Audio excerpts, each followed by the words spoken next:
Dan untuk mengeluarkan mereka dari neraka pun umat Nabi ini tidak bisa disyafaati pula oleh Nabi Sallallahu Alaihi Wasallam.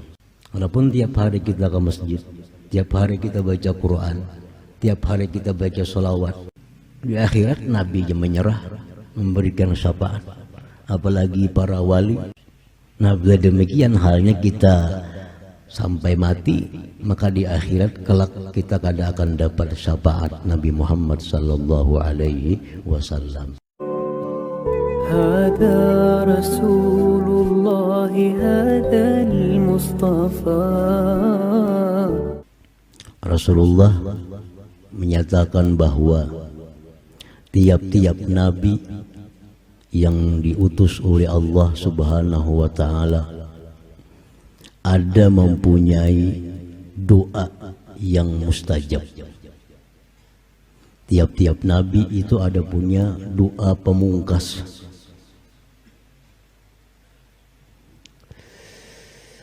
Dan para nabi-nabi dahulu telah menggunakan di dalam dunia doa-doa mustajabah itu. Sedangkan aku, ujar Nabi, menyimpan doa mustajabah itu untuk aku gunakan nanti di akhirat, memberikan syafaat kepada umatku. Jadi Nabi kita sallallahu alaihi wasallam tidak menggunakan doa khusus yang mustajab itu di alam dunia. Bagaimanapun kesulitan-kesulitan yang dihadapi oleh Nabi sallallahu alaihi wasallam, beliau tidak menggunakan doa itu karena beliau sengaja menyimpan doa mustajabah itu untuk umatnya di akhirat, agar umat Nabi Muhammad ini mendapat keselamatan di akhirat nanti berupa syafaat beliau. Nah, hadirin hadirat yang dimuliakan Allah. Nah, oleh karena itu di padang mahsyar begitu kita dikumpulkan oleh Allah Subhanahu wa taala dengan huru-hara yang sangat dahsyat. Nabi-nabi semuanya kada mampu memberikan syafaat. Nabi Adam, Nabi Nuh, Nabi Ibrahim, Nabi Musa, Nabi Isa, semuanya tidak bisa memberikan syafaat kepada seluruh manusia yang kesusahan pada hari itu. Nah, disitulah Nabi kita mulai menggunakan doa mustajabahnya, sehingga pada hari akhirat itu Nabi kita lah satu-satunya Nabi, satu-satunya manusia yang bisa memberikan bantuan syafaat kepada orang lain, karena ada doa mustajabah yang beliau simpan yang tidak pernah beliau pakai selama dalam dunia ini. Nah, hadirin hadirat yang dimuliakan Allah. Waqala Nabi sallallahu alaihi wasallam, Nabi bersabda lagi, syafaati li ahlil kabair min ummati. Syafaatku itu, ujar Nabi kita, untuk orang-orang yang punya dosa besar daripada umat-umatku. Orang-orang yang punya dosa besar yang mestinya masuk ke dalam neraka diberi syafaat oleh Nabi sehingga dia selamat dari api neraka dan dimasukkan ke dalam surga. Jadi syafaat Nabi bukan hanya untuk kita yang melakukan dosa-dosa kecil, tapi umat Nabi kita yang berbuat dosa-dosa besar pun akan bisa menerima syafaat, bantuan, pertolongan dari Nabi sallallahu alaihi wasallam. Hadirin hadirat yang dimuliakan Allah. Namun dijelaskan pula dalam Al-Quran dan di dalam hadis-hadis yang lain, ada beberapa orang kelompok yang mereka ini tidak dapat syafaat Nabi sallallahu alaihi wasallam. Ada beberapa golongan orang-orang yang melakukan dosa besar tidak diizinkan oleh Allah Nabi kita untuk memberikan syafaat, sehingga mereka ini kada bisa diselamatkan daripada api neraka, masuk ke dalam api neraka. Dan untuk mengeluarkan mereka dari neraka pun umat Nabi ini tidak bisa disyafaati pula oleh Nabi Sallallahu Alaihi Wasallam. Nah, jadi kita perlu tahu siapa-siapa, orang-orang mana, golongan apa yang dijelaskan tidak bisa diberi syafaat oleh Nabi Sallallahu Alaihi Wasallam. Para ulama menyimpulkan dari sekian banyak hadis-hadis Nabi, mereka-mereka yang tidak bisa diberikan syafaat oleh Nabi itu yang pertama al-musyrikun, orang-orang yang menyekutukan Allah. Orang-orang musyrik ini kada bisa disyafaati oleh Nabi. Apabila Nabi kita sudah kada bisa memberi syafaat, apalagi yang lain daripada Nabi kita. Kan banyak yang memberi syafaat, ada malaikat, ada nabi-nabi, ada para orang salih, ada para wali, ada para ulama, ada para syuhada yang bisa memberi syafaat. Tapi kalau sudah Nabi tidak diizinkan Allah memberikan syafaat, apalagi mereka-mereka yang lain daripada Nabi itu. Nah, pertama al-musyrikun, orang-orang musyrik. Allah dalam Al-Quran berfirman, "Fama tanfa'uhum syafa'atus syafi'in." Tidak ada guna syafaat orang yang memberi syafaat terhadap orang-orang musyrik itu, orang-orang yang menyekutukan Allah Subhanahu wa ta'ala.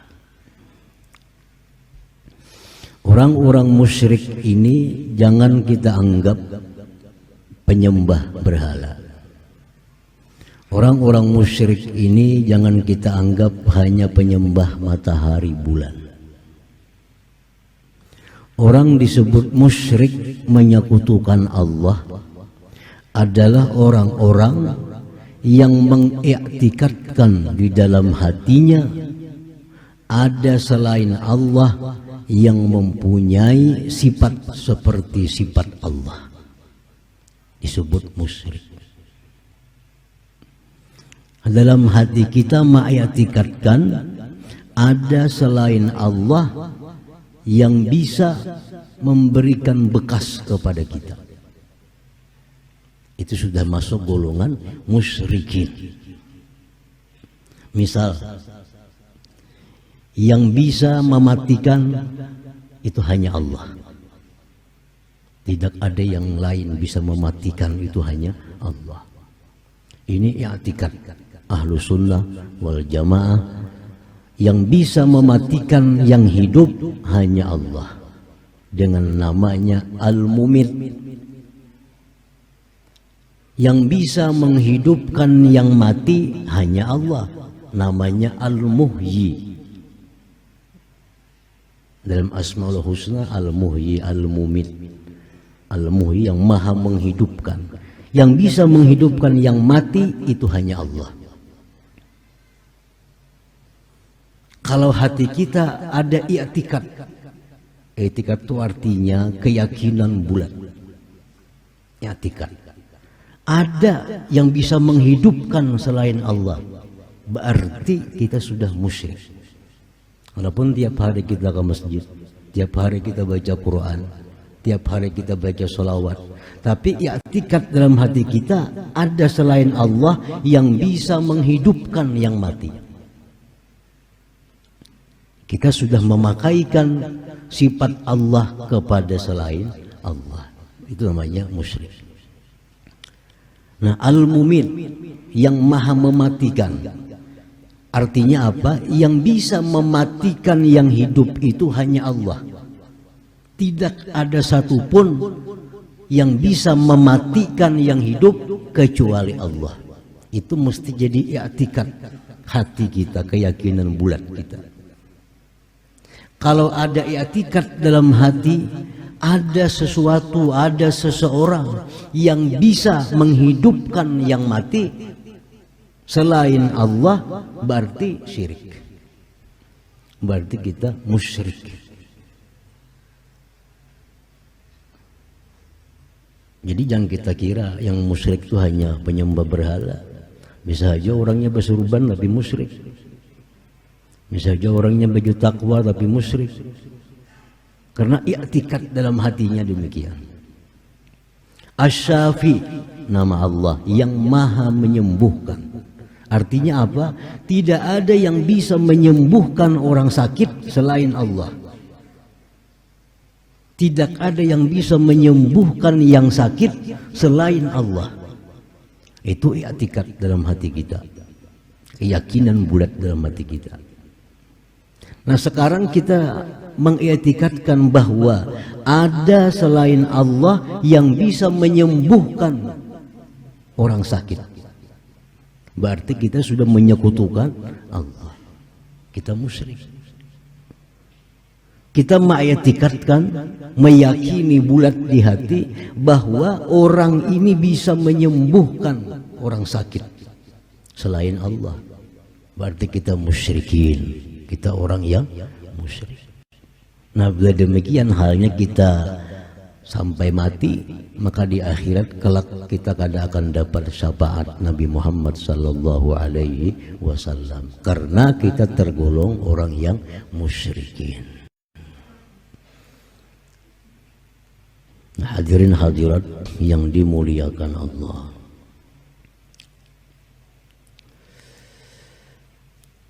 Yang kedua yang tidak dapat syafaat Nabi di hari kiamat itu al-mukadzibun bisyafa'ah, orang-orang yang mendustakan syafaat.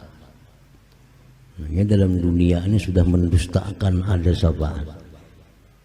Yang kada percaya di akhirat itu ada syafaat. Nah orang ini kada akan bakal dapat syafaat Nabi sallallahu alaihi wasallam. Rasulullah sallallahu alaihi wasallam bersabda, "Man kadzdzaba bisyafa'ah falaysa lahu fiha nasib." Orang yang mendustakan dengan syafaat maka dia tidak dapat bagian dari syafaat. Memang ada kelompok, ada golongan yang mendustakan syafaat, yang tidak percaya dengan adanya syafaat pada hari kiamat itu. Nah ini bakal masuk neraka karena dosa-dosanya itu kada ada yang bisa menolonginya, kada ada yang bisa membantuinya, kada ada bisa yang meurusakan inya, memudahkan inya di akhirat. Karena dalam dunianya sudah kada percaya dengan adanya syafaat itu. Yang ketiga, Rasulullah mengatakan orang yang tidak dapat syafaatku pada hari kiamat itu al-imamuz zalum, pemimpin yang zalim. Pemimpin yang zalim. Pemimpin di sini bisa kita artikan pemerintah yang zalim. Kalau dahulu itu raja itu sorangan, raja sorangan, semuaan itu di tangan raja. Urusan itu raja, urusan ini semuaan raja. Makanya disebut imam, satu orang. Nah kalau sekarang sudah sistemnya kada sistem imam lagi, sistem pemerintahan. Maka artinya pun berpindah menjadi pemerintahan yang zalim. Pemerintahan yang zalim. Berarti pemerintah itu kada musaiku. Banyak orang-orang yang termasuk dalam pemerintah yang zalim ini, kalau matinya kada tobat kepada Allah, dia di akhirat kada akan bisa terjangkau syafaat Nabi. Kalau di negeri kita ini yang namanya imam itu ada legislatif, anggota DPR. Ini imam. Karena mereka yang mengatur perundang-undangan, mereka yang mengatur anggaran, nah ini imam. Ada yang namanya eksekutif. Nah ini bubuhan gubernur, bupati, presiden, menteri-menteri. Ini eksekutif. Ini pengguna anggaran. Ada pemerintah kita ini yang namanya yudikatif. Ini para hakim, polisi, jaksa. Nah tiga macam ini disebut pemerintah. Kalau ini zalim terhadap rakyat, kada akan bakal dapat syafaat Nabi Sallallahu Alaihi Wasallam. Kada akan dapat syafaat Nabi. Jadi para anggota-anggota DPR itu membikin perundang-undangan, membikin anggaran, mesti adil. Mesti adil. Pemerintah eksekutif selaku pelaksana pengguna mesti adil.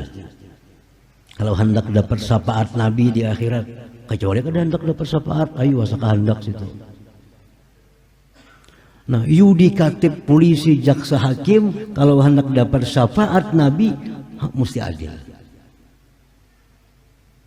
Dan adil itu kada akan bisa wujud kalau tidak menggunakan hukum Allah Subhanahu wa ta'ala. Keadilan kada akan ada kalau kada menggunakan hukum sesuai dengan hukum Allah Subhanahu wa ta'ala. Karena yang menilai adil-adil ini bukan kita. Bukan kita. Yang menilai apakah ini adil atau zalim itu Allah Subhanahu wa ta'ala. Karena ini urusan akhirat, lain urusan dunia. Kalau urusan dunia, siapapun bisa menilai adil, zalim. Tapi kalau urusan akhirat yang menyatakan ini adil, ini zalim, itu Allah Subhanahu wa ta'ala. Seluruh bangsa, seluruh umat menyatakan adil, tapi kalau Allah menyebut itu zalim, ya zalim. Dan di akhirat ini Allah ini yang dipakai. Jadi orang-orang yang zalim ini di akhirat Nabi menyerah, memberikan syafaat. Apalagi para wali, apalagi para ulama, apalagi para syuhada, apalagi orang-orang mukmin, mukminah lainnya.